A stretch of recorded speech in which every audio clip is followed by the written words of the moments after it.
जंगल के किनारे माँ काली का एक प्राचीन मंदिर था। दिन के समय वहाँ भक्तों की भीड़ लगी रहती थी, पर शाम के समय मंदिर के पंडित जी मंदिर के द्वार पर ताला लगाकर पड़ोस के गांव में बने अपने घर में चले जाते। एक दिन जब शाम को पंडित जी मंदिर का द्वार बंद करके घर जाने की तैयारी में थे, तभी वहाँ एक आदमी आ पहुँचा। जय माँ काली पंडित जी, बस 2 मिनट माँ काली के दर्शन कर लूं?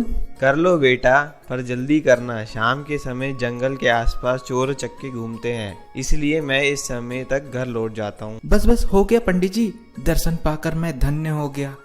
अच्छा मैं चलता हूँ अब। वास्तव में वो कोई साधारण आदमी नहीं था, बल्कि उसी जंगल के नजदीक बने एक दूसरे गांव में रहने वाला श्याम नाम का चोर था। श्याम कई दिनों से माँ काली के मंदिर में चोरी करने के बारे में सोच रहा था। आज पंडित जी के जाने के बाद वो मंदिर का ताला तोड़कर माँ काली के मंदिर में लगा सोने का घंटा चुरा लेता है। हे माँ काली, आप तो जानते हो मेरे लिए चोरी करना कितना जरूरी है। अगर मैंने चोरी नहीं की तो घर पर मेरी पत्नी और 2 बच्चे भूख से मर जाएंगे। कई दिनों से मेरे घर में चूल्हा भी नहीं जला है, इसलिए मुझे क्षमा करना माँ काली। मैं आपके मंदिर से ये सोने का घंटा चुरा कर ले जा रहा हूँ। श्याम मंदिर से घंटा चोरी करके मंदिर के बाहर आ जाता है, पर अचानक उसके दिल में एक आवाज उठती है। नहीं, मेरा दिल नहीं मान रहा है। पता नहीं क्यों मंदिर में चोरी करते हुए दिल बेचैन हो रहा है। मैंने कई बार अमीर सेठ और पैसे वालों के घर में चोरियां की है, पर कभी मेरा मन नहीं घबराया। आज ऐसा क्यों हो रहा है? कहीं ऐसा तो नहीं माँ काली मुझे कुछ कहना चाह रही हो? नहीं, मैं ये घंटा चोरी नहीं कर सकता। माँ काली मुझे क्षमा करना। मैं आपके मंदिर में चोरी करने आया तो था, लेकिन आपके दर्शन करके मेरा मन बदल गया। मैं आपसे वादा करता हूँ, मैं आज के बाद कभी भी चोरी नहीं करूँगा। पर देवी मैया, मैं बहुत गरीब हूँ। अपने परिवार का पालन पोषण सिर्फ इस चोरी के रुपयों से ही करता आया हूँ। मेरी सहायता करना माँ, मैं दोबारा अपना रास्ता भटक न जाऊँ। प्लीज मेरी सहायता करना। जय काली। श्याम ने काली माँ के मंदिर से वो घंटा नहीं चुराया। वो खाली हाथ ही घर लौटता है और अपनी पत्नी को सारी बात बताता है। आपको लगता है माँ काली हमारी सारी परेशानियाँ दूर कर देंगी? हाँ सुनीता, मैं जानता हूँ माँ काली बहुत शक्तिशाली हैं। अगर उन्होंने मेरा हृदय परिवर्तन करके मेरी दिशा बदली है तो वो मेरी दशा भी अवश्य बदल देंगी। मुझे उन पर विश्वास है। कुछ दिन तक श्याम और उसकी पत्नी और बच्चे भूखे सोते रहे। गांव के नजदीक एक नगर में सेठ मनोहर लाल साथ रहते थे। वे भी माँ काली के परम भक्त थे। एक दिन जब सेठ मनोहर लाल गहरी नींद में सो रहे थे, तभी माँ काली ने उन्हें दर्शन दिए। माँ, मैं आपके दर्शन पाकर धन्य हो गया। पुत्र, मैं जानती हूँ कि तुम मेरे परम भक्त हो। मैं तुम्हें एक कार्य देना चाहती हूँ। पास के गांव में श्याम नाम का एक गरीब आदमी अपने परिवार के साथ रहता है।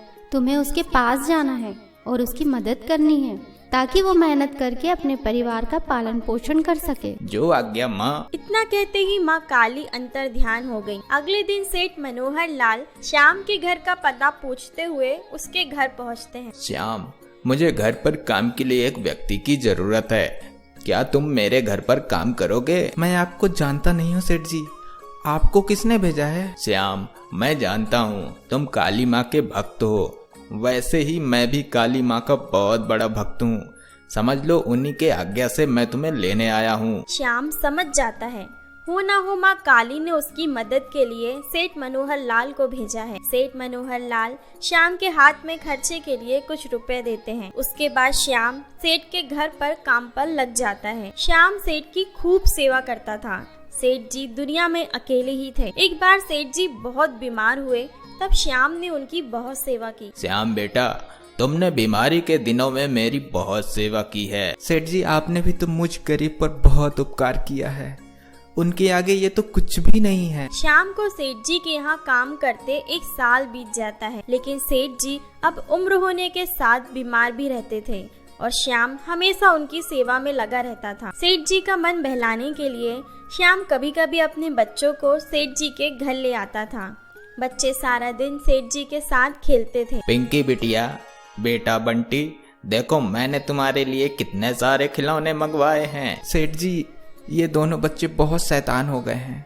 आप इन दोनों के लिए आए दिन कुछ न कुछ मंगवाते रहते हैं। चलो बच्चों, अब घर चलो। मुझे अभी दादाजी के साथ और खेलना है। मुझे भी अभी दादाजी के साथ और खेलना है। बच्चों की मीठी और कोमल बातें सुनकर सेठ जी की आंखें भर आती हैं और वो श्याम से कहते हैं, श्याम, तुम लोगों का साथ पाकर आज मेरा परिवार पूरा हो गया। मैं चाहता हूँ कि मेरी जायदाद का वारिस तुम बनो।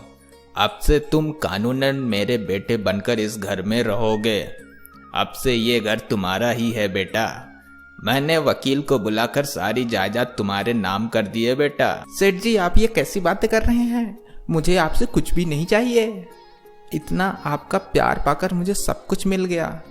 माँ काली जी के आशीर्वाद से मेरे जीवन में ढेरों खुशियाँ दे दी आपने। बेटा, क्या तुम मेरी इच्छा पूरी नहीं करोगे? क्या तुम मुझे अपना नहीं मानते हो बेटा? ये सुनकर श्याम की आंखों में आंसू आ जाते हैं। फिर श्याम और श्याम का परिवार सेठ जी के यहाँ रहने लगते हैं और सेठ जी की आखिरी सांस तक सेठ जी का ख्याल रखते हैं।